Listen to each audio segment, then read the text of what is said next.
All right, back again with the CrunchCast. Today I'm here with a world-renowned author, John P. Doran. Is that how you say it? Yep, John Doran. John Doran, yeah. And you can find him on Twitter. What's your?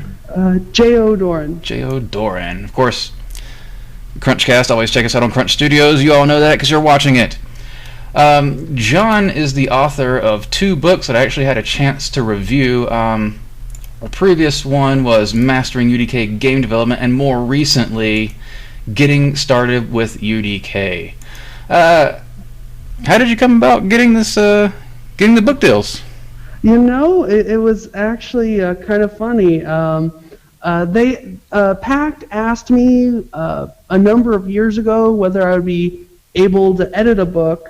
They wanted me to technically review it, look at it, and give some advice, but I was really swamped with work at school or whatever, and so I had to decline, but I told them to keep me in mind later, and later on down the road, they sent me a message saying, hey, we need someone to write a book. Would you be interested in doing that? But my first book, UDK iOS game development, was written that way. They had someone that was originally supposed to write the book, but they only got 2 chapters in of the 8 chapters, and they wanted someone to take on the other half of the book in order to actually get it out.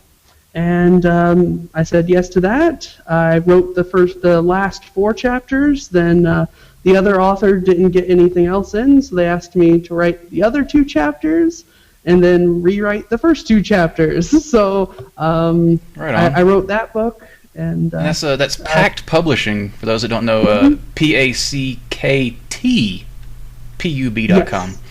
And they've got it. It's basically a website where you can order books, and they have other things there as well. Check out the site. Links below in the comment or about, of course. Always put those in there for people. Here's how I found out about all this. They just emailed me out of the blue one day and said, hey, review this book. I said, okay, I'll take a free book. Yeah. And it was the first one I got was the Mastering UDK Game Development, which is just a pretty cool little book there. I mean, what does it cover? Like 3 or 4 different kind of game types? Yeah, I mean... I've got it open. I should just look. we start off with teaching how to make a 2.5D side-scroller game, 1 chapter. The most common thing people want to make with UDK is like, how do I make a side-scroller, you guys? Well, you put the camera over here and you add a jump. And, after that, I go on to do like some Star Fox-looking game. Like a space shooter, and that gets pretty in-depth with some Kismet controls. I thought that was pretty deep stuff. Yeah, when I was approached for the second book, they were like, we want to write something for someone that's already been using UDK for a while and wants to do something that's not exactly what people initially think of when they're thinking of UDK. So like advanced game stuff. They had this hot shot line of books that they wanted to push, and they asked me to write it, and I'm like, sure. So each of those chapters were the result of me working on weekends. My writing's only on the weekends, and I spent one weekend making the project, and then the next weekend I wrote the explanation on how to actually do it. So it's really quick. It's kind of like a 48-hour game jam every other week. Yeah, they're pretty in-depth. I mean, the first one, the mastering, is almost 300 pages, and the second one is about 150 pages. So it's a pretty serious book. And the second one, Getting Started with UDK, that covers creating a tower defense game. Yes, and pretty much covers it all. I mean, and it's all done through Kismet. I really like that towards the end you get all the menus. You do Flash. You do actually packaging and releasing. So that's good info. Yeah, I mean, I also released on my website an additional chapter to that book, which actually goes into replacing some of the code with Unreal Script stuff. That's so useful because people do like Kismet, but there's a benefit to that script knowledge. Yeah, I mean, a lot of times, especially when I was at LucasArts, a designer would actually create the mechanics inside of Kismet. Get something that's playable, get something that's fun, and once it's been approved through everyone else, and they're like, yeah, we want to put this in the game. They pass that along to a programmer, and the programmer actually codes it out so it'll work in multiple levels and can be an actual game mechanic. So that's kind of what I tried to do with that chapter, is put you in that role. For those that don't know, your website is your name, John, JOHNP, Doran.com, and I'll again put that in the links. Mm-hmm. So everybody has all that, because that's what people like, is links to what we talk about. So if you have any in discussion, if you just want to drop them in chat, feel free, so I can just copy paste them. Yeah, so UDK, boy, you sure seem to like it. What I mean, besides the fact that it's awesome as fuck, what really drew you to Unreal Engine? What do you like about it? Well, I mean, Unreal gives a lot of has a lot of things going for it. I was exposed to UDK first my junior year at DigiPen, and we had one single class in using UDK, and it was a level design class. And while at DigiPen, I spent a lot of time learning how to code. I've been doing C++ for a number of years, creating games from scratch in C++. But I found level design to be where my passion is. And UDK has a lot of tools that can help to make level design really easy, really fast, really iterative, really, really fun. Recently, Unity's gotten a lot of cool things added to it, like Pro Builder, that can make building a lot more like UDK or a lot more like Source and Hammer than previously. But UDK has a lot of cool stuff going for it, and I mean, Kismet is really nice, especially for people starting out with coding, because it's very visual. Can help people that maybe aren't getting around to getting into the coding stuff, into Unreal Script, able to make something. I'm a huge fan of Kismet. I actually had a discussion with somebody recently who just didn't know what Kismet could really do, and so I started opening up project after project that I've done. I've completely recreated all the mechanics from Legend of Zelda. I've completely recreated all the mechanics from Dragon Warrior, like the standard RPG. Yeah. Where you're attacked, and showed them all the crazy loot mechanics and fight mechanics, all done in Kismet. It's pretty nutty what you can do there. Yeah, it's great, and I mean, with Unreal 4, we're going more and more towards so Kismet. Much more. Yeah, and actually using C++, which I'm really looking forward to. Obviously, but it's just a matter of when that's going to be in the public's hands, if when. But other than that, it's really easy to make something that looks graphically really awesome. The particle tools, the post-processing effects, even for someone that's not really artistically inclined, like I can model barely enough to be considered okay.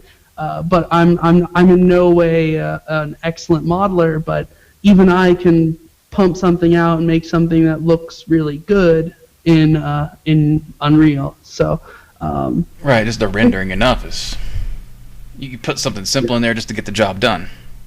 Yeah, but it's also the most used third-party engine out there right now. So for someone that's trying to get a job or trying to get in using an engine, I think Unreal is a good choice to go into.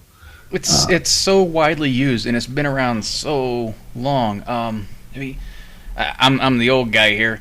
My first experiences with Unreal Engine was it 1998 or 7 when it was Unreal 1 was released, and it was released with the editor, and the editor up until Unreal 4, when they recently more changed it to the slate style, it's been pretty much the same looking engine, like the same icons, that silly looking dragon thing, and or the fog and whatnot. And it's just been around so long and so well documented. I think that's a big player there. actually the last few games I worked on, I was lucky enough to work on Crysis 3 as well. But I've used the engine, and they have learned so much from it and grown so much. I kept telling them, you got to do like a UDK, and they eventually released the SDK. So now everybody has their hands on it, and it has a flow graph which is very akin to Kismet. You can just again kind of just develop a whole game in there. It's that whole style and that setup is fantastic, and I know Unity has a lot of similar features as well. Yeah, I mean, I've been using UDK or Unreal, starting with UT3 and then moving on into UDK for a number of years. Even using it when I was working on Star Wars 1313. So definitely used, definitely around, definitely a great tool. Yeah, it's one of my favorites. I don't know if you know. You've seen a little bit of the stuff I do. One of my favorite things is I just like to make UDK levels and release them, and that's just so much fun because you can just make a little level where you run around and do whatever, but you're pretty much making your own whole game. Yeah. Especially if you get into some of the deeper mechanics that you can do, obviously with ViewScript or Kismet. If you want to make games. Yeah, you can really get things up quickly. And you can get mechanics up. You can get a game that actually looks somewhat there straight on. I mean, in my latest book, I get most of the mechanics for a tower defense game in 30 pages, 30 to 40 pages, and you have something that could be considered a game. I mean, you could definitely add on to that, add more polish, but it's there. And I mean. Right. A lot of what I do if I ever have free time is try and create different stuff. Like one time I created a TARDIS from Doctor Who inside of Unreal. Bigger on the inside. Oh, that's a lot of fun. And be able to, and get a little menu in there so you can have it travel to different places and just create game prototypes like a tower defense game or whatever. It's just. It's whatever you want to do. One of the fun things, like just like the TARDIS, one of the last or more recent levels I released was a little dungeon thing, and one of the more fun, the more fun things that I had with that was I used Kismet to. There's an area in the dungeon where you walk around, and as you walk around it changes. Okay. As in the walls appear and disappear and stuff like that, but out of sight. So it's just creepy and weird. But it's so much fun that I was able to figure out how to do that. It's like oh yeah, man. Did you hand code that dungeon, or what? Did you have it generate on the fly? It was all I built the dungeon itself, and there was just the one section which is very Kismet heavy, where again you walk a certain way and walls change behind your back, and you turn around and go, oh Jesus. Oh yeah, another thing I really like about UDK, Matinee. Being able to create cinematic stuff and moving objects, but directly under your control is really nice. I mean, the basics of Matinee is you can set up doors that open or like platforms that move and whatnot. However, that can get so in depth, and that's how you do all cinematics in UDK. All cutscenes, all very powerful tool. Very powerful tool. God, I love it. Yeah, it's so much fun to just tinker around in, and you can find yourself getting so lost in getting the timing of like a certain camera angle and fading and sounds just right. Oh, yeah, it's a good place to waste time. Oh gosh, yeah, and I mean it's also a great thing to teach because a lot of students, when they can see exactly what they're doing and they can very quickly just see and appreciate, man, I was able to do this so quickly. If it wasn't for all that build lighting, damn it. But that'll be gone in 4, so we're cool. Yeah. I mean, build lighting isn't too bad if you build your volumes correctly. Oh yeah, sure, if you set everything right. Yeah, I've got to that point now when I make a level, every little section I set up in proper layers, so that I'm just selecting that when I build lighting, so lighting goes much faster. And obviously, for you guys that have used CryEngine, CE3, there's no more lighting builds. So boy, is that instant feedback or what? Whew, that is nice. Yeah, I think the more that we can reduce, what's the word for it? Iterations, or the quicker, not reduce, but the quicker that we can get to iterations. That's what makes things like lighting so much better. It was so difficult. Yeah. Like, I don't know if you ever did any quake mapping. I haven't, no. Building lighting. Well, I mean, I did hammers, so. Oh, sure, that's kind of similar. Yeah. But building lighting in that. Yeah, it takes. Yeah. It is radiant and stuff. Oh, it's so slow. Yeah. Especially the more open of an area you got, the worse. But. Oh yeah, I was on a project one time. Not a mod, a real one. I was getting paid, and we were working on the lighting for this project. Actually, I can tell you because everybody knows. Nexus was the last. I guess. Well, before Crisis. We worked on this game called Nexus, which was actually the first CryEngine 3 licensed engine game, and our first iterations, which we showed at GDC maybe 2010, I'm not sure now, was actually made in a highly modified Quake engine. And the level, like building lighting on this level, we're talking like 21 hours plus to build lighting, and then we picked up CryEngine 3, which has no build time at all for lighting. Everything is real time. It's beautiful. It's such a big relief. Just the iteration process. The more you can get that out of your way, the happier you'll be. It's definitely great. I mean, if you play test your level and you feel, and someone's like, I feel this would be better in a certain way, and you try it out, and then it takes 20 minutes to render lighting. It's horrible. Oh, but, you don't even want feedback at that point. But the one thing I found about CryEngine is it's like, hey, what if you did this and this, and that they just immediately put it in and go, okay, then they boop, derp, derp, and there it is. Yeah, that's way better, or whatever. Thanks. Or that doesn't work. Fine.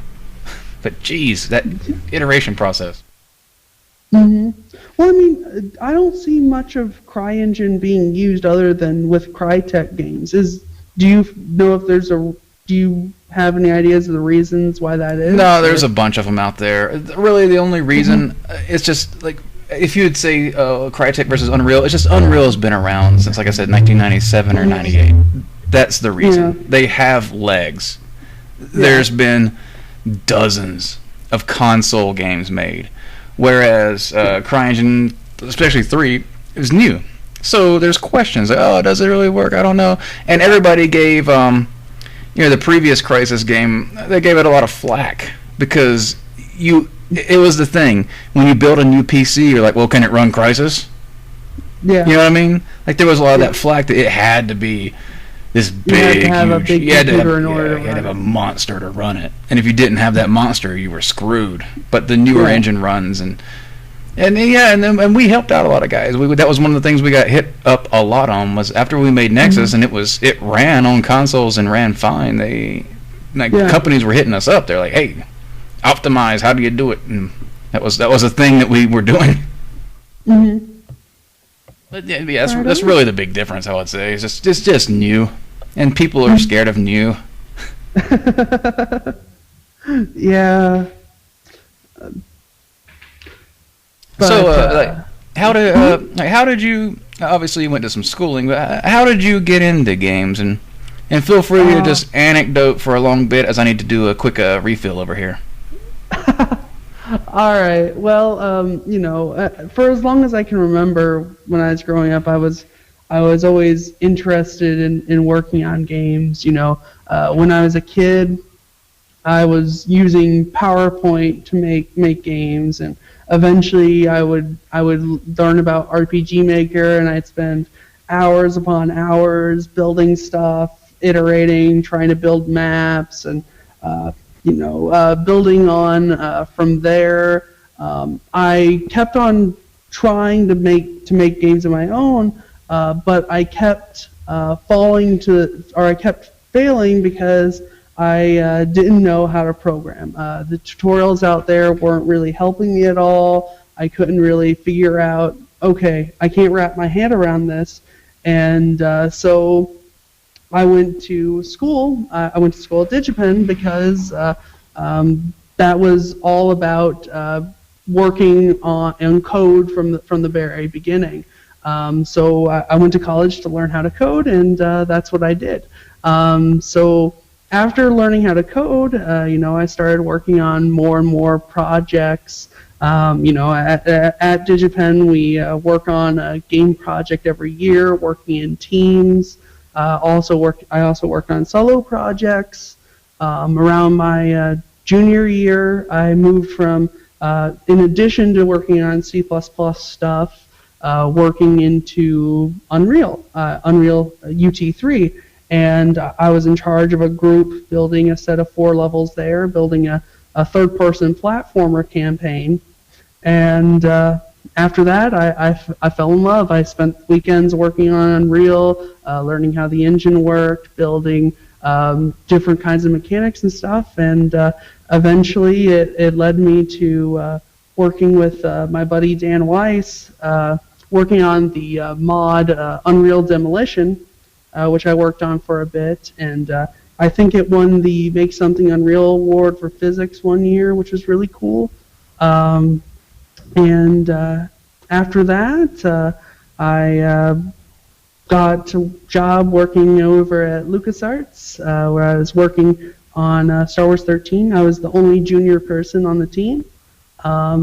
Later on, then after the internship, I still had a few classes left at school.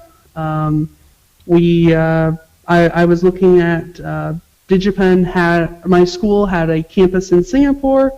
LucasArts at the time had a campus at Singapore, so I asked DigiPen if I could work or I could go to school there while I worked part-time at Lucas. And they asked me to work for them instead, and I've been working at DigiPen ever since. And nowadays, I'm the head instructor for the programmers in the Ubisoft DigiPen campus program, where we take people who already have degrees, and we'll take people who already have degrees, and we'll teach them how to be game developers. So we'll talk about stuff that's specific towards moving towards games. And right now, we're in the middle of the academic phase, so I'm doing a lot of teaching there. And later on, we'll move to production, where they'll have 5 months to make a game, which will be exciting. And in addition to that, I'm also teaching a lot of classes and doing Flash. And on the side, I do my own development, working on games and writing books. Right on, man. Since you are in Singapore, besides education, do you have any advice for people that are, say you're in one place, but you just want to go somewhere else? That's one of the definite benefits of our industry, is that we're able to travel. And you can go places, man. It's given me a lot of opportunity. I've only, worked within the States here, but I've been all over the place here. Yeah, I mean,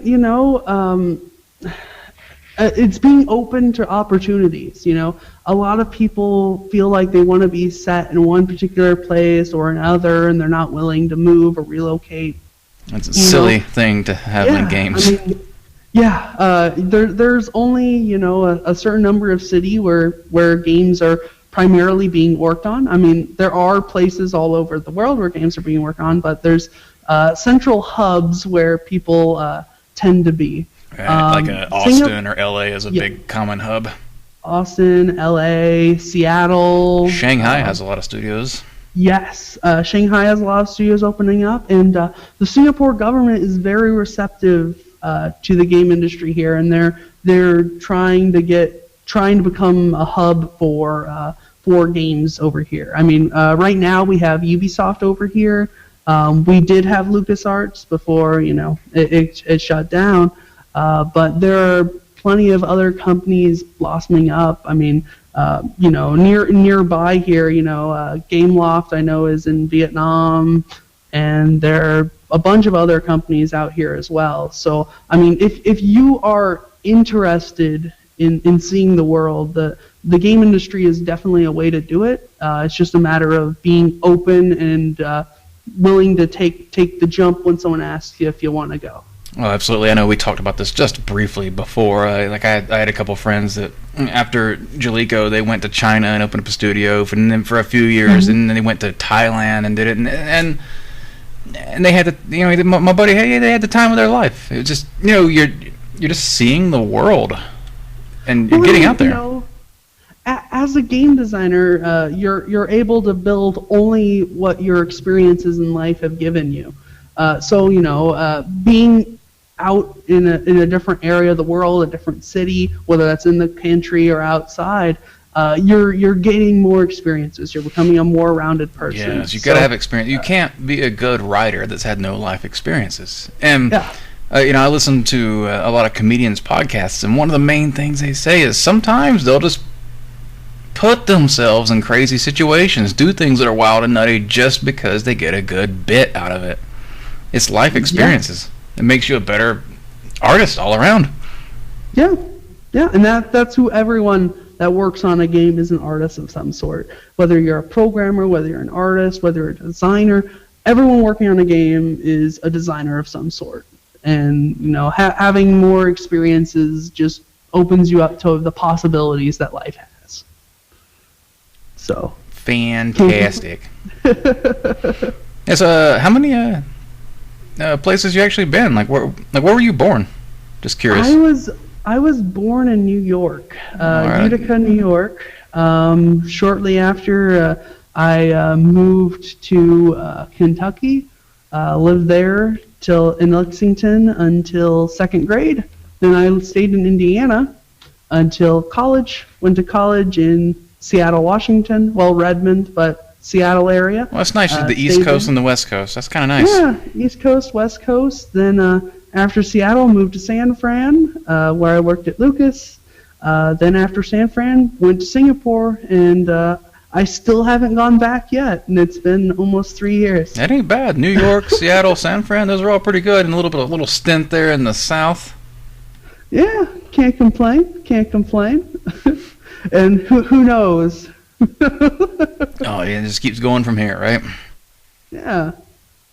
I mean, you've probably been around as well, right? A little bit of East Coast. Well, I was born in South Carolina, and my first job was in Nebraska, then Denver, then back to D.C., and I'm back in Denver now just because I love it out here, man. Denver it's God's country. You know what I mean? It's beautiful. Where I'm at now, I live in a high-rise facing west, so it's directly in front of me. I can just look at the mountains, the Rockies, all day. And I bike everywhere I want to go, so in that high altitude, I got the good cardio. It's just where I want to be. I just love it out here. But any place I can see the mountains, any place where there's the woods, some place I can escape to in the zombie apocalypse, I'm down. Oh, I mean, I'd say Redmond is probably the closest to that I've lived in. Oh, yeah, out there in Washington. I haven't been to Denver. Yeah, Washington is beautiful. Mount Rainier, and you got Sasquatches out there. You can go squatching. Yeah, there's plenty of stuff to do and beautiful sights.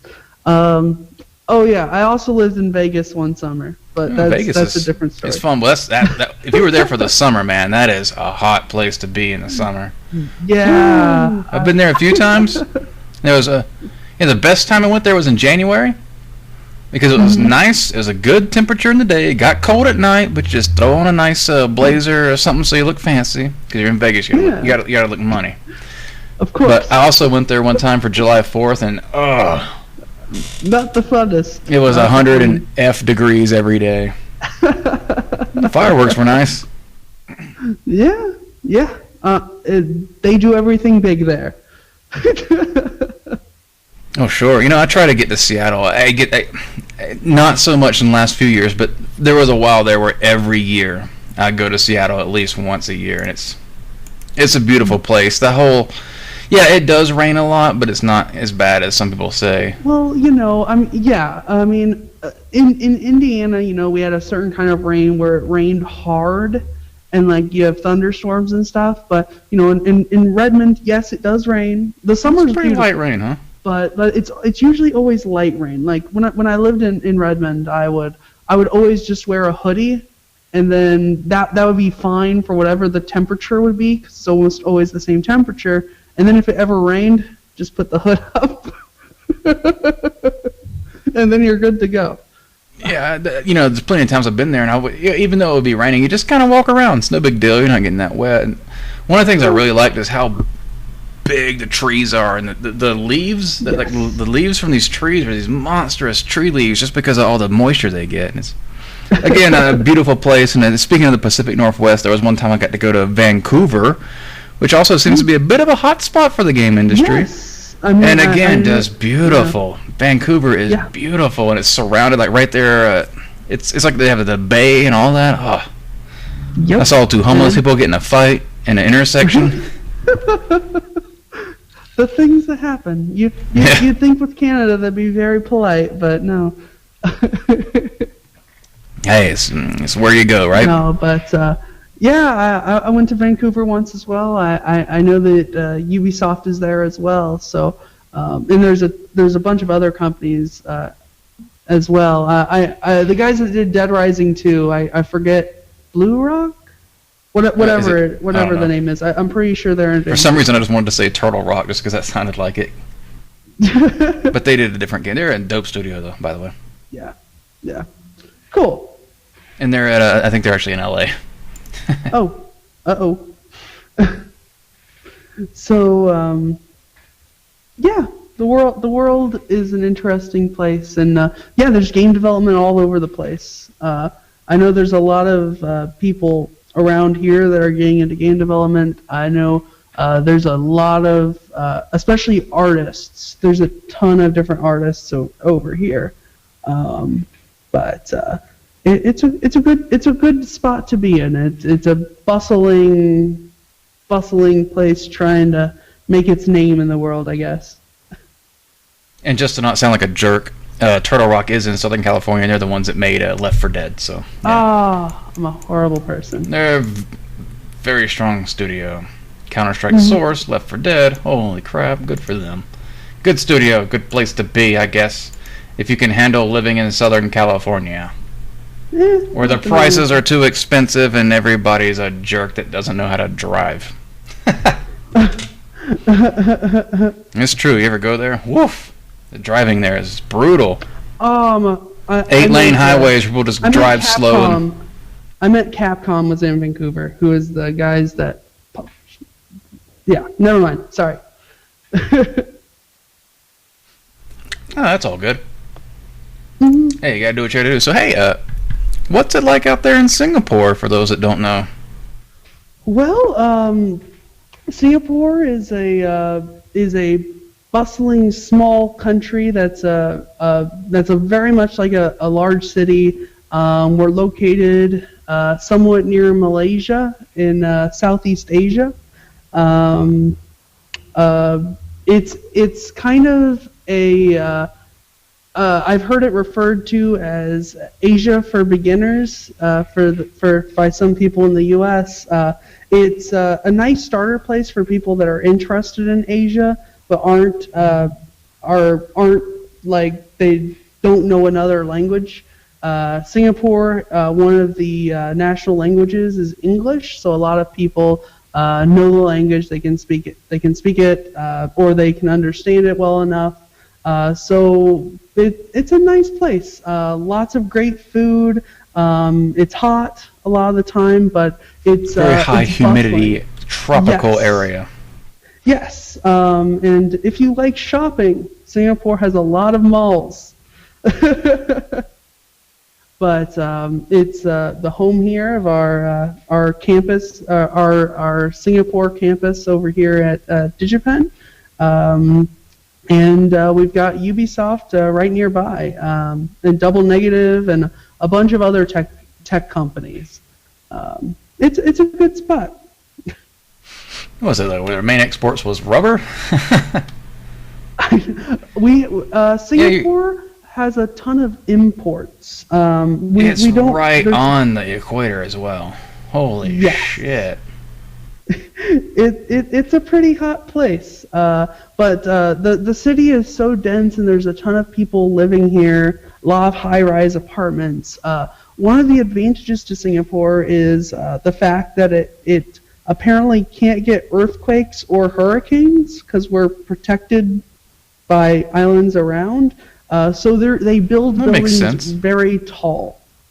So very high-rise buildings with apartments. How about tsunamis?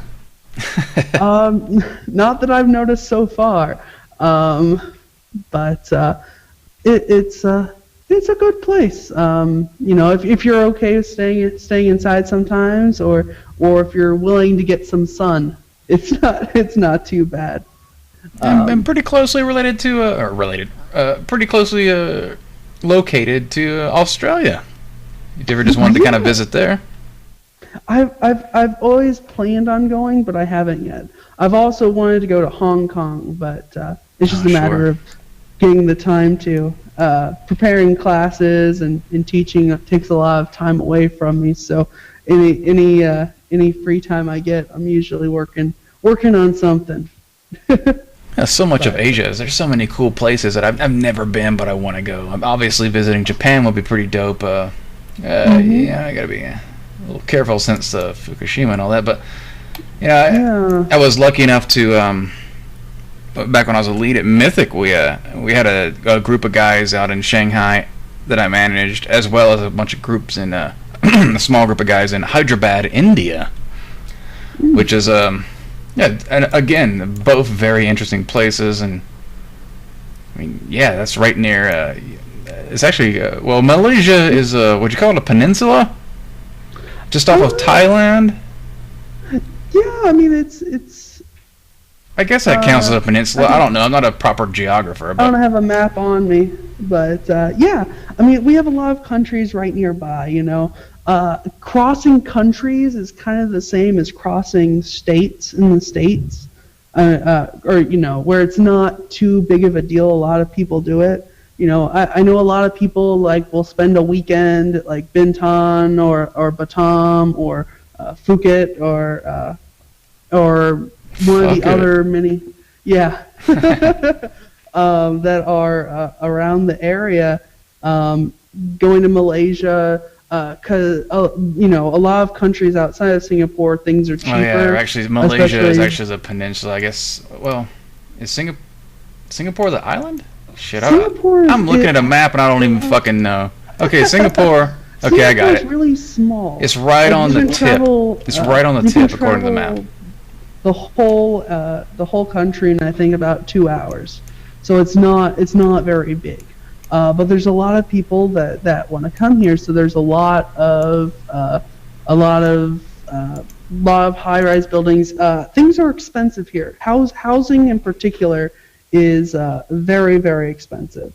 For instance, my current place that I'm at now, it's a 2.5 bedroom, I think, which I'm sharing with some other people, and we're paying about $3,000 a month for. It's more than I pay for my place, I'm in the nice part of town too. Yeah, and I'm just in the outskirts area, so it just gets higher the closer you get to the city. That's very interesting. But that being said, very cheap food, very good food, very fresh. So there are advantages and disadvantages depending on what you think. So. Oh, absolutely. And I'm interested in geography and travel and stuff like that. I'm absolutely an idiot, as I just showed a few minutes ago, by not knowing where the fuck it was, even though I'm staring at Google Maps. But but hey, you got to be honest about that stuff. I've been blessed that there was a place I worked at, and half our company was in Australia, and they came out and visited, and there was a guy there, and he talked about he worked in Papua New Guinea for a while, and told us all these crazy stories about working there, and how, basically the hotel he worked at, well, not hotel, but the place he stayed was a hotel, and the place had big walls of barbed wire and stuff around it, and every night you'd hear gun battles. because it was the game industry, folks. Because it was a dangerous place. But he was doing I'm not exactly sure what to say. He was doing. He was working in television and video editing and stuff like that. And one time he went out and to buy marijuana, and the guy's like he's like $20, and he gives him like whatever their $20 bill there is there, equivalent to American $20, which is pretty much nothing here anymore. And the guy he thought he was buying weed, and he thought it was just a little bit, and the guy came back with a huge garbage bag of just full plants and gave it to him. It's like, holy crap.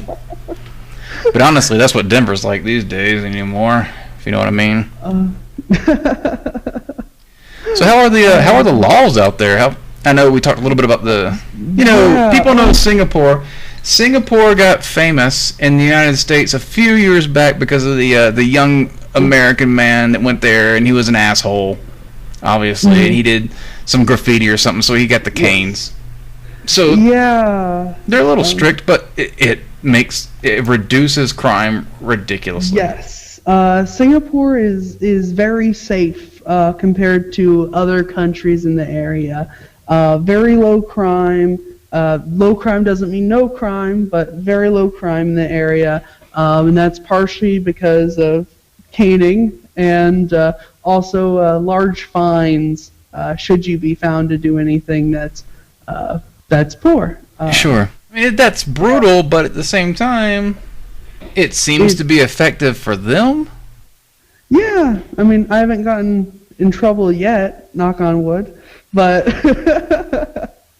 I mean, if you're a normal person not wanting to do anything out of line, it's not that big of a deal. Sure. If you're just not a cunty person, you just yeah, you shouldn't. If you're traveling anywhere, you shouldn't just be going around committing crimes like a jerk. Obviously, so you gotta be wise to that crap. You can't just, like I said, you can't be a jerk in places. Yeah. Yeah, and that's also the same in the game industry. You don't want to burn any bridges or be a jerk in general. Good segue back into it. Yeah, that's that part of networking and being as nice as possible and trying to help people out. Sometimes it's tough. Like sometimes you kind of got to be a jerk in the sense that you got to critique people, and you got to. And sometimes, and I've actually had this problem where I worked at places and I was criticized, like, oh, you're kind of a jerk to that guy. But then later that person came to me and said, hey, thanks for being honest and thanks for being sometimes, no matter what I say to somebody, there's nothing worse you can hear than, no, you've been rejected for this job. Yeah. That's way worse than any piece of criticism. And yeah, well, I mean, there's a difference between saying that you're stupid or I don't like you or whatever, and constructive criticism. Sometimes it sounds like a jerk, but it's not really. It's you've got to sometimes when someone say somebody comes for an interview, sometimes you got to throw curveballs at them just to test the reaction. So you know what it's going to be like for real. Yeah, because, not everything is going to be cherry and roses while you're in game development. Things change.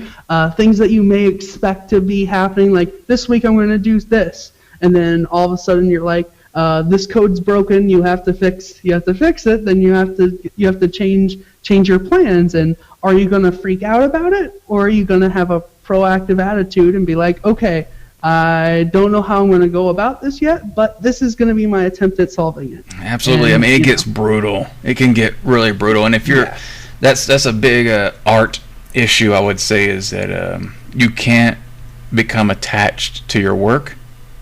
Mm-hmm. You've got to be able to let things go because, God, I know so many people that have done huge sections. I remember making there's been games where, again, on Warhammer, we made a whole city that they cut from the game. And it's like, well, there you go. Yeah. You gotta be prepared. Yeah, I mean, everything that you work on is kind of your baby, and you want it to be, you put your heart and your soul into your work. But I mean, working on games, unless you're doing it by yourself, is a collaborative process, and your things that you think may work may not work for everyone. And I mean, that's what playtesting is for. Playtesting, getting feedback, iterating. That's how we make a good game. And so. One of the first things that I try to tell anyone that's starting with game development is, be open to criticism. Be able to take what people say to you. Thick skin. Not saying it. Yeah, they're not saying it because they think you're a horrible person. They're saying it because they want you to make your stuff better, and that's what you want too, right? So, I mean, that's kind of how I go about thinking on it.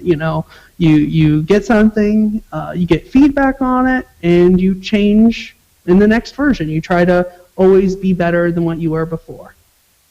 Oh yeah, and nothing. Yeah. Again, I'll harp back on this plenty of times, but again, there's nothing anyone can say to you worse than obviously you've lost your job, you've lost your income, your livelihood, or okay, you made a game. And it turns out that it sucks. And, what's worse than a bad Metacritic score and no one buying your game? Yeah, because you put your heart and your soul into that. That was however many years of your life. Absolutely. I mean, like games can be, there's sort of like an average basic game dev cycle of around maybe 18 months, more or less. Some much longer, some even much quicker, and those games usually stink. Yeah. Well, I mean, it kind of depends, Depending on the type of game. Obviously, something like Portable goes quick. Yeah, it goes really quick, and you always. The thing that's nice about portable games is you're always able to iterate upon it. So once you release, you can always update, add more, and keep people playing your games. Oh, yeah. Well, that was a bit of a stigma, especially a few years ago, was how much people, especially consumers, hate the fact that, day one patch and shit like that. You're not buying... Yeah, you feel like you're not buying... You're buying the beta. Product. Yeah, I mean, when League of Legends came out, they promised, like 5 maps with the final version, and I mean, right now they're still on map 4. So... But that didn't hurt them. They're doing fine. So I understand why people feel upset about it. Especially with like day one DLC or DLC that's on the package. I completely understand where they're coming from and why they can be upset for it. But there is something to say about being able to make your product better. After you prove that your game is viable, then you can actually put in the resources to do what you actually wanted to, rather than making the sequel. That's a big bonus, especially. But these days, I feel like it's a bit more open. I mean, shit. Obviously, it stinks when you get a new console game and you put the game disc in. And then you have to wait 2 hours. Yeah, that is just awful. I mean, with things like PC games, where things like Steam, where it updates really fast, that's cool. But man, I have seen people put a PlayStation 3 game in the disc, and it just sits there for hours. Like, when you think about it, though, I mean, printed media, games that have printed media. The gold disc, the gold is made like how many months before it actually comes out? 6 months maybe. Yeah, so usually about a month or a few weeks even sometimes. Okay. Sometimes. So that's time that could be spent, making the game better. And with discs, yes, it sucks. But as we move on more and more towards digital stuff.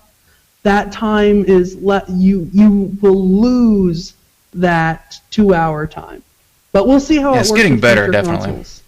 Yeah, I mean, with future console generations, plus more and more people having availability to higher speed internet access. I mean, the only people I'm worried about, are like soldiers overseas that don't have internet access. Sure. They're obviously going to have a harder time than say someone with our high speed optic fiber, whatever. my brother-in-law spent time in Iraq, and he said a lot of that, there's so much, people say, oh, war, it's all this craziness and stuff, but no, there's a lot of downtime. Yes, and during that downtime, what are you going to do? A lot of that downtime he told me they spent a lot playing Guitar Hero. Yeah. But that was, several years ago when that was the hot shit. I don't know what the guys are playing now. Maybe still the same game, I don't know. Maybe. Hey, it's patched up, so you know what?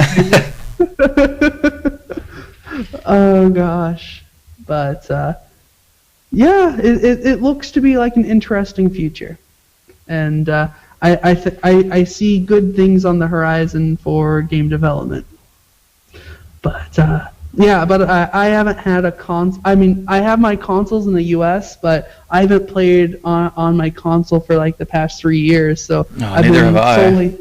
I've been solely a PC gamer if I do play games. I've got a stack of games for even the PS2, but as well as like a Xbox and whatnot, like current gen stuff, still in the plastic. Yeah, that's a thing they don't. I've got PS1 games in the plastic. I swear to God. That's the thing they don't tell you when you're getting into the game industry. You're not gonna be playing games or as much.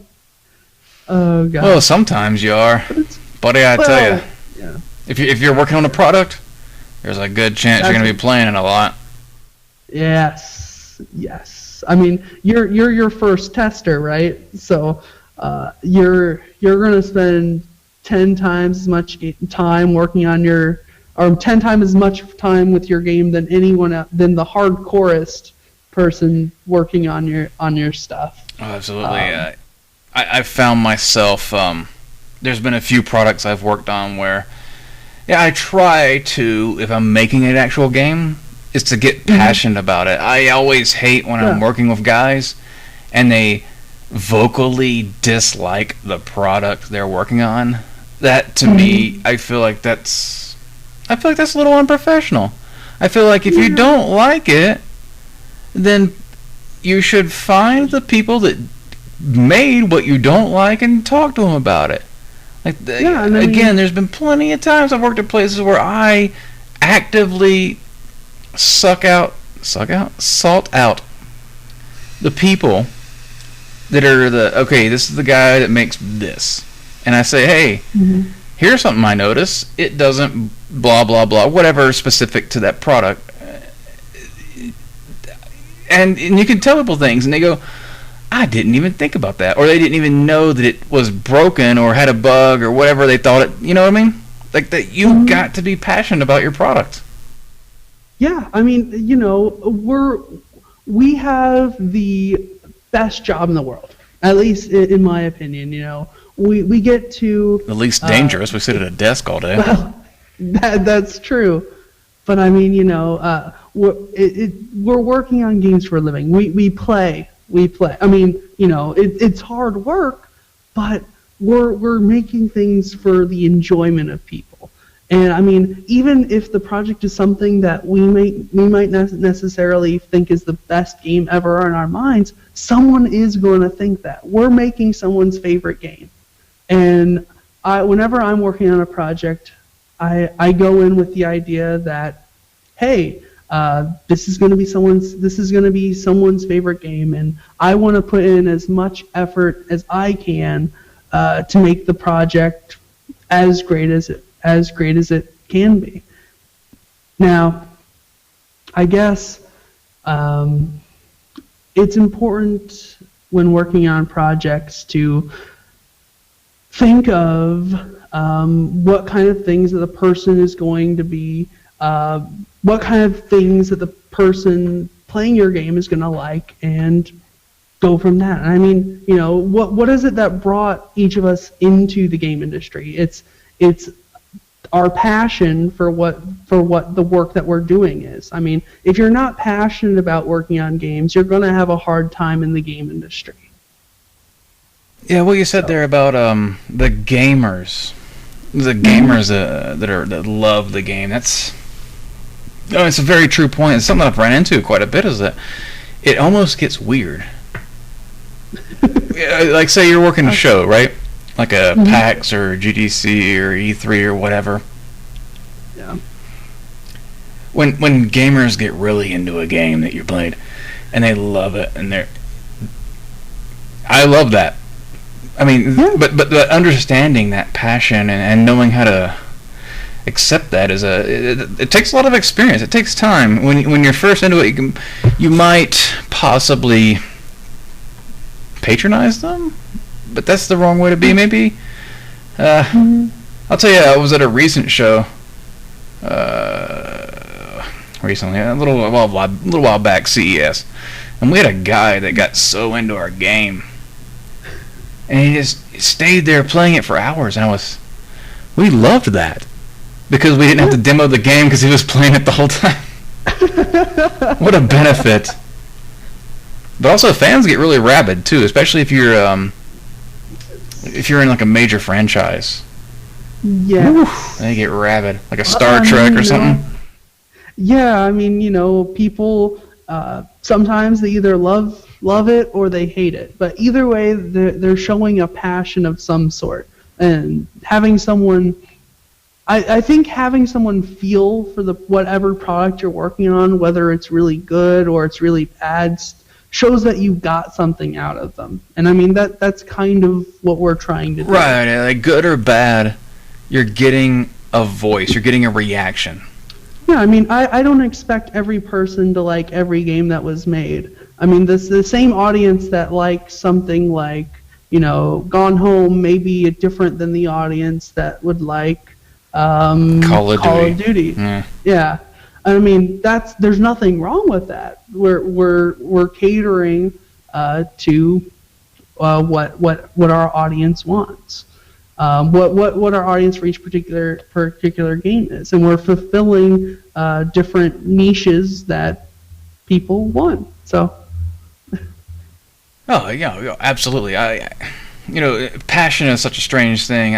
Obviously, like there's certain games like for me myself, I enjoyed a bit of like Warcraft and Starcraft back in the days, but I can't really get into RTSs today so much, or say like Devil May Cry, those types of games, or like God of War, where the whole point is you press this button and you press that button. You have to hit all the buttons at the right time. Yeah. Like, I think those games are great and look awesome, but I can't play them. Like, mentally. Like, I try, I just die over and over. Like, but like give me a first-person shooter and we'll go down all day. Give me a Far Cry 3, give me some Blood Dragon, give me some Skyrim. I can play those games all day, but for some reason, like those RTSs and those what do you call them? Those button press proper beat 'em ups or whatever. I just can't play them. It's not that I don't try. I bought them and played them for hours, trying my ass off. I played Devil May Cry on PS2. I couldn't beat that fucking first spider boss on easy to save my ass. It's just I'm stupid when it comes to that type of game. So you can't be mad about that. Yeah, I mean, there are games for everyone. I mean, not everyone likes, RPGs, Persona games, lots of games with heavy dialogue, story choices, that kind of thing. But, some people, those are their favorite games. Different areas for people to enjoy. And, I mean, that's what we're doing. We're creating things that people will hopefully enjoy. So. And as a developer, you just want to make what you like. Like I said, of my own levels, what I like to do when I make my own games, as I call them, like with my little dungeon escape and stuff. I've released a few now. I like to make games that have, just kind of basic puzzles and stuff like that, like no combat. So there's no real gore, nothing really horrific happens, but just for me, I like that. I love, like I said, I love Far Cry 3 and stuff like that. I love shooting and the shooters, those types of games. I grew up on them. It was the first game. Actually, the first game I made, the first 2 games I made were Quake 2 expansions or add-ons, whatever you want to call them. So I love shooters. But when I make games, I don't need violence and guns and stuff. I like games that are just, here you go, anybody can play this. I feel like opening it up is a big door to me. Like, let them have it. Yeah, I mean, broadening the horizons in which games can be played is definitely a cool thing to do. And when working on your own passion projects, it's really nice because you get to move on to do the kind of things that you would want to play. I want to make the games that I want to play. Because maybe I'm not having that itch scratched by whatever games are currently out there. And I mean, there are plenty of people that jump into game development for that very reason. Yeah, and maybe there's somebody out there kind of like what you're saying, like just like you, who's like you, and they want stuff like this, or they don't have it, or they just want more of it. Yeah, just jump on in. You can always find tutorials, read a book, jump on, try and create something. You could find tutorials like getting started with UDK or mastering UDK game development. From Pact Publishing. Yeah, or the iOS book, if you want a shooter. Oh gosh. I do a lot of UDK tutorials myself, so. Yeah. You know what was weird, man?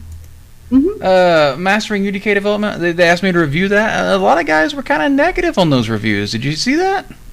Yeah, I think, the book originally didn't have the title Mastering UDK Game Development. It was originally UDK Hotshot Guide. That's why I wrote it around. It was supposed to be a book for those that want to do something different with UDK. And I was told to assume that the person already used UDK, like they've already used it for a while. So for things like setting 0 for the max use count, they would understand what that means. So I think most of the comments were for people that weren't very familiar with UDK and had difficulties. So I mean, I took that feedback and I put it into my next book. So the third book is somewhat like if I took 1 or 2 chapters from my last book, and instead of making it a quick guide, I extended it out and explained in detail what was going on. Then it became a 4-chapter book. So that's kind of what the third book is, I guess. I kind of understand that. I feel like, honestly, I just feel like some of those guys were hypercritical. I talked about it on a CrunchCast a little bit, a few back, because I spoke about the fact that I got to review the book and blah blah blah. But what I said is like, how are people mad about a tutorial? Like, to me, that just seems silly. It's like, here's a bunch of information on how to do something. I'm gonna get mad about it. That's just. I feel like it was a bit overly privileged. Yeah, but criticism's good. But the print version of the book is pretty expensive. That's fair. I think that's very fair and very humble of you to accept it. The ebook price, I think, is reasonable. I think it's $10 or $15, which I don't think is bad. And I mean, the third book, the tower defense game. That was actually a series of tutorials that was written to put on my website, but part of my contract with Pact was any writing that I did, I have to show them first, and they wanted to make it a book, so we made it a book. Hopefully I'll try and get some more tutorials up on my site, but it's just a matter of JohnPDoran.com and having to do. Yes. Just taking the time to jump in and do that, because it does take time to write those tutorials, and it just I mean I enjoyed writing the book. I think the stuff that I put in the book was stuff that I hadn't seen in tutorials out there. Like, I mean, I've seen people write about creating projects. Like, I think I've seen a side scroller, and I mean, I've seen some games before, but no, like, how to actually do it. So that's kind of what I base the book on. And I mean, that's fair. I really liked how much you went into Kismet. And one of the things that I'm doing with my current level that I really love about Kismet is the modify property in Kismet, which allows you to take a property which is assigned to a pawn, like your character, and you can adjust it. And I'm using it for my, like I said, I'm using it for my current level because you can use the modify property command and to change anything in Unreal. Change anything, especially just to simplify it. You can change like run speed and the jump height, and you can set max multi jump, which means double jump, to basically 99 or whatever number, and it's basically infinite jump. And I mean, people don't even know that exists. That's so fucking nice. In my book, I think I did that using the INI files instead of the modify property. I remember I did it both ways. There's a lot you can do with the INIs. Yes. And people should go into the INIs, disable those like double tap keys that are annoying as fuck. Oh my gosh. when my first project in Unreal was a third-person platformer, and trying to do like jumps with the double tap, you fly forward like Well, it's almost annoying just for general movement, those double tap keys, because I like to like slowly tap up to an edge to make sure I get a good jump, and then all of a sudden I'm flying forward. For anybody that's modified UDK, you know the double tap of the movement keys. If you double tap any direction, the guy will basically leap forward. Tumble towards whatever the direction is. And that can be so annoying if you're trying to get right on a nice edge and do a good jump. It's useful, but it's useful for a deathmatch game. Exactly. Which is what Unreal is based off of. So, I mean, Unreal is made for shooters. That's what the engine was made for, and that's what the samples are provided for. Now, what my books try to do, and what I've tried to do, is to take this engine and make it do things that may not necessarily be the thing that you may have thought it could do, to try to expand the horizons of what's possible, I guess. Well, it's if you put in the deathmatch game, or UT deathmatch game, whatever it is nowadays, it does have those basic properties, which are, again, if you're just making a level strong, that's very nice, a great tool. But if you want those movements to be different, I kind of miss. There's a few things they removed that I'm a little sad about. Is they removed set speed as a console command.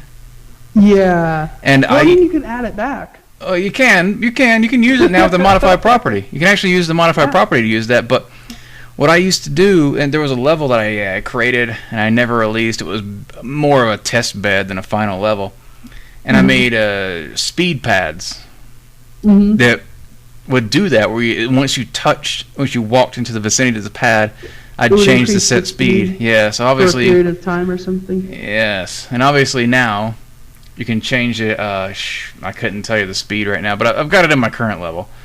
That I don't know how to implement it properly. I've got all these power-ups in my level, and I got an idea of how to use them, but it's not done yet. But either way, set speed was fun. I love that. Yeah, I mean, there's a ton of different things that you can do, and I mean, there's a lot of functionality that's built into UDK that isn't necessarily used unless you look at the source code, if you're willing to take the jump and look into coding, you can unlock a lot more stuff to it. But once you know kind of what's going on behind the hood, you can use Kismet to do whatever you want to do from that.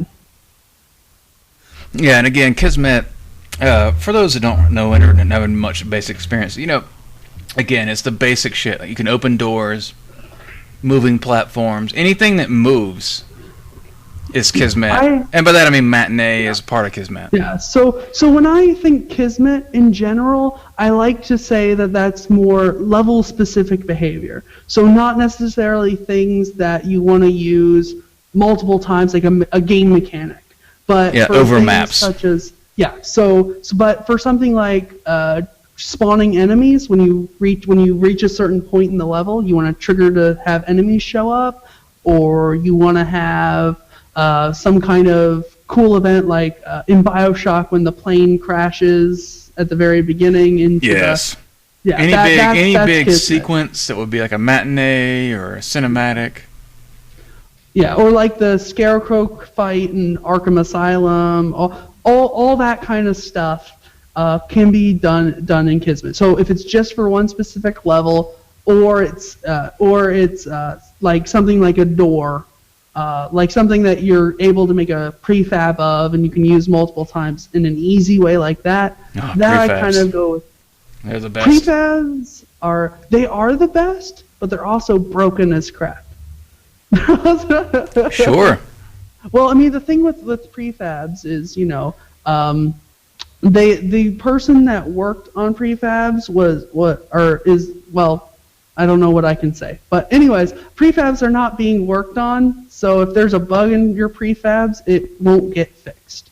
So I save very often when I work on prefabs, and that's something that I say in the book when I use it. I'm like, prefabs are very useful. They're very awesome. I mean, but you have to be careful when using them. Okay. They're powerful, but you have to be somewhat careful. Well, you said save often. I'm the kind of guy that I've worked with so much software in early development that I suggest a Control S or a save after every step. And then you should. Yes. Just don't Control S in UDK. Yeah. I don't know who thought that subtractive brush would be a good. Oh, the brush, yes. I don't know how many times I've done Control S and then it just creates a subtractive brush. But yeah, sorry. But no, you're UDK right. does have an autosave, but don't trust that. Usually, if I'm not using Subversion of some kind, I'll usually save a level every day that I'm working on it. Or in the case of the books, every time I finished a spot, like a step, I saved a copy of the map. So once I added one new feature, I saved. So that way, if anyone had any problems with the book or sent me an email asking for more information, I could very easily be able to show, hey, this is what you're missing or whatever. Oh, so. Sure. And I remember the original mastering had the files which were available for download as well. Yes. I think that's a very big. I think giving people the actual source is a humongous bonus in training techniques. Like you can learn more from just actually looking at it and seeing it. I've been the same way. Like almost all the projects I do, I try to release the source if I can, and by that I mean every time. But no, I release the source, and people, like I said, they steal my files. I'm okay with that. But if as long as they ask and then show me their usage, that's what I like to see the most is the usage. Just because it entertains me to see, oh, you used it this way? I never thought about that. That's pretty cool. That's what I like the most. Well, what I hate is there was one stupid fucking, again, God damn it. I just forgot the name of the project. Oh, God. What's the name of that, where they go in the portal and it's Egyptian? It's a big major movie. No. It's a major movie. It's a major movie. And they make a portal and they go into the portal and it's Egyptian, but they're aliens and it's weird. Stargate? Stargate. That's the one. It was some dumb Stargate project that and they said, hey, can we use your files? I'm like, yeah, go for it. And they just opened up my level and took screenshots of it and posted it on their project. Oh, that's what they were doing. Is how you don't use my content. If they had taken my pieces and made a new layout, I would have been stoked. The Egyptian thing? Yes. Well, okay. Different one. But Cyber Hell. Yeah, a little different from that was a Cyber. That one's non-released. I haven't really worked on it in a bit. That one whole casino-y Egyptian-y thing. I want to, but it's just kind of on the back burner so far now. Very far. But basically, they opened up my level, Cyber Hell, which has been in my portfolio since 2008, and just took a few screenshots and posted it on there. That was what we did. And it was like, dude, come on now. I said you could use my assets, but that's not how you use them. You don't just open my level and take screenshots and post it as your shit. If they had taken, like I said, if they had taken the assets and made a new level, I would have been stoked. Because that's cool. Yeah. I like this. Yeah. One of my earliest things I learned was making a few assets and textures and stuff, and seeing when a level designer gets a hold of that and makes some crazy level, that's awesome. Yeah. But just blatantly stealing like that is crap. Yeah, I mean, there's a difference between, looking at for reference. I mean, I'm all for reference. I mean, part of the way that I learned how to code was, looking at code samples and modifying, see what it does, experiment. Because if you're learning from things, but directly stealing from and not trying to do anything new with it, that's kind of a cheap move. Now, for my books, I give the source away. You're free to do whatever you want with them. That's something I signed away when I made the book. So if someone were to re-release whatever I did as something, then that's just what it is. But I mean, it's in my book, and the book came out before that's out. So I'm not gonna lose anything by that. Plus, if someone decides to take one of my games and add something to it, like with the tower defense game, I show how to create a single type of tower. If you want to, you could very easily, with the stuff that I talked about, extend the project. You could add new towers. You can make it so it costs money to build towers, change maps, whatever. That's cool. That's awesome. I would love to see that. But just ripping off, I can feel where you're getting from, because that's less a community effort and more of a stealing, I guess. No, you're right on that. I see the same. I see the exact same issue with the point of doing any tutorial is somebody just blatantly redoing it, clearly just ripping it off. That's not the point of the tutorial. The point is, here's information to learn from and to draw upon and grow upon. Like with your books, I could clearly see somebody just blatantly recreating it without any modifications at all. And doing what you said. Just, here's my game. That's not the way you learn from a tutorial. Yeah. You're giving the information out there for people to take it to the next step. It's like that thing that, honestly, I'm going to call you out here, about the format of your books that I think is stupid as fuck. Is that engage your thrusters shit? That is, yeah. That's actually in the rules for how you're supposed to write those guides. Like, it says you need to say mission complete. That's stupid. They shouldn't have any restrictions. But no, for people that haven't read your books or know, what it basically is once you explain the fact, you also say, okay, now here are some more things you can do, and you should try to do these things. Like, it's almost like a challenge or a mission, the way it sets it up. But it's just it's like a silly marketing thing, and we get it, we understand. But yeah, I mean that wasn't me necessarily. Fair enough. That was the content between the headers. That's me.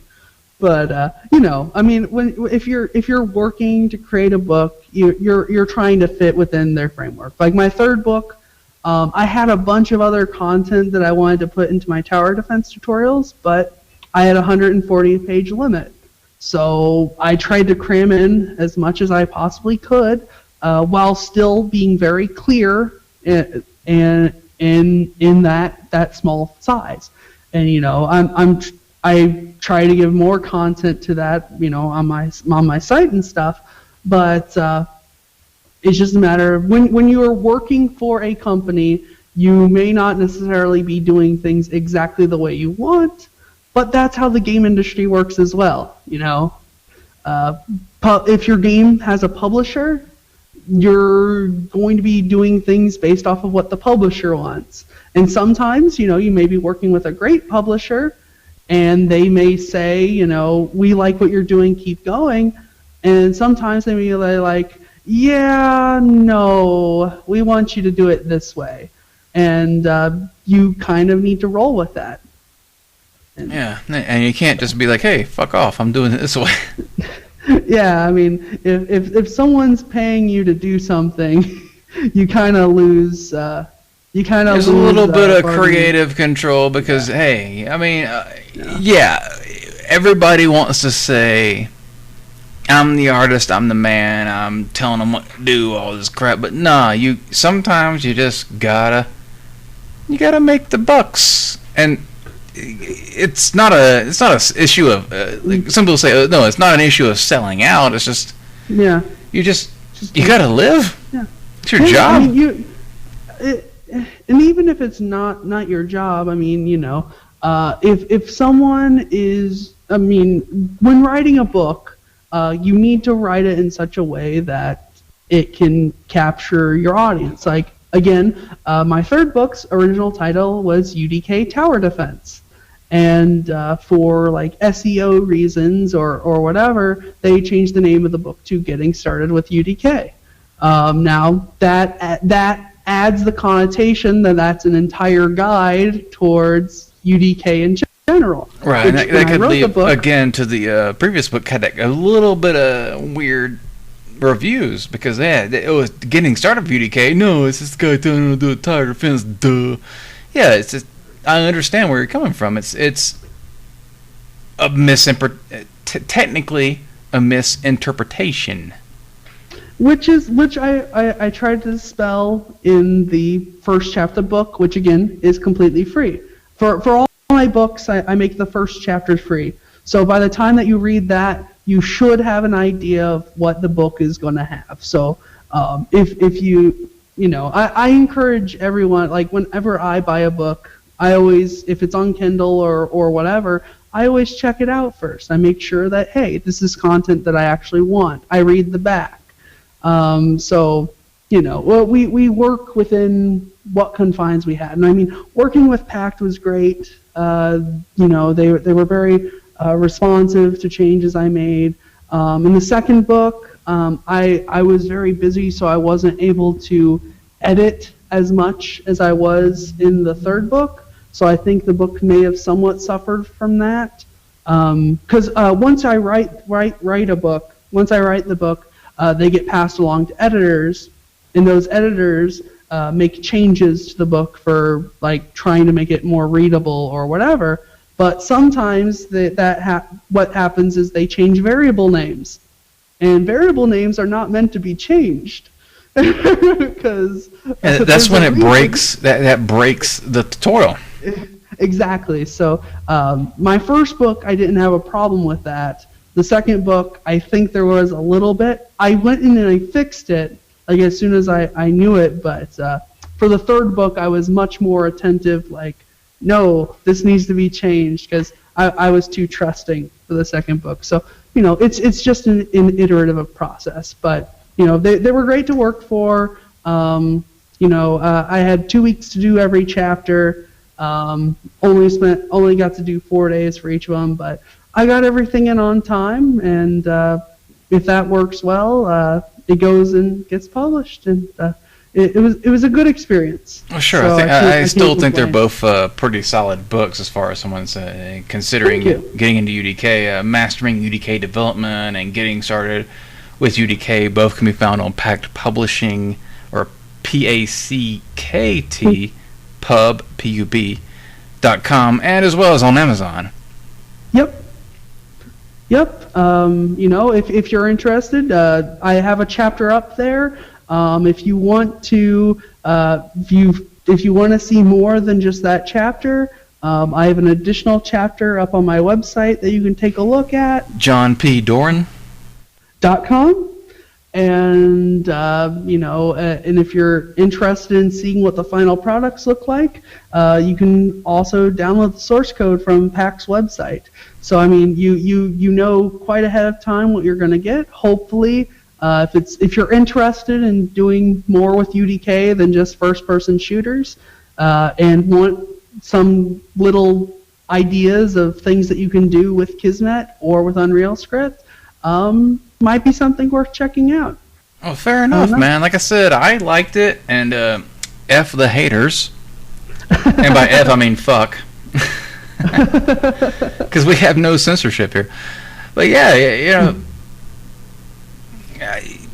I enjoyed the books. I learned from them myself. Even as someone that, like I said, I've done so much of Unreal and Kismet before, I still felt like there was more to learn there, and they showed me different styles of games that could be created with UDK. Obviously, I knew it was possible to do. Yeah, I mean UDK. It's an engine. Tons of different games. Yes, but yeah, you think that's enough? You want to wrap it up, or anything you want to add or promote? Up to you. What do you got coming on? Coming on, I'm probably going to be working on some more game dev stuff. Hopefully, some more tutorials. I've got a few books pitched to PAC, which they might want to do, which we'll hear about in the near future. But other than that, just teaching at DigiPen and trying to stay out of trouble. Well, sure. Well, hopefully they appreciate all this extra promotion they got from this podcast, because they asked me for so much promotion. They're like, hey, can you do this and that? And I did what I could, but, I put it over, I mean, again, we'll do what we can. Get the info out there. Let people know. Education, there's no reason to be upset about education. Books, whatnot, etc.